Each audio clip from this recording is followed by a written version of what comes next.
Yan. Maya magre-repeat na mga kasi mag-aalas 8 na. Mag-aalas 7 na rin. Malapit na mag-alas 8. Isang oras na lang. Kaya magre-repeat na rin yan. Mga titinda ng baboy, ng gunisa. Yan.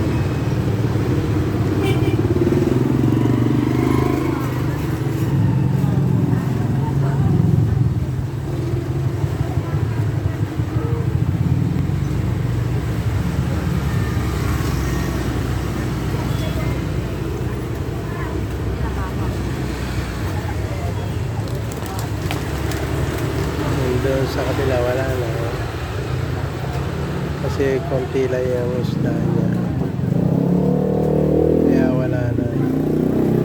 Titinda ng isda yung malapit sa mga gulayan.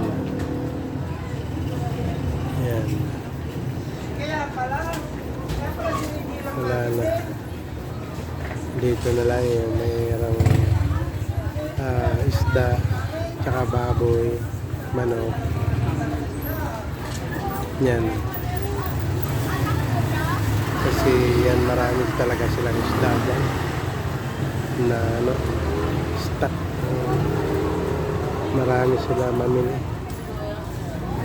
dahil hindi talaga sila nawawalan dyan ng paninda isda. Marami silang pinamimili, kaya marami silang bintayan.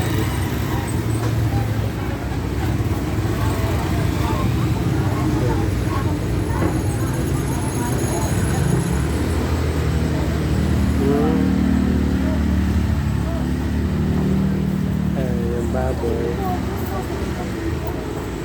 so konti na lang din. Okay, nandito na lang muna. Ito po yung binabantayan na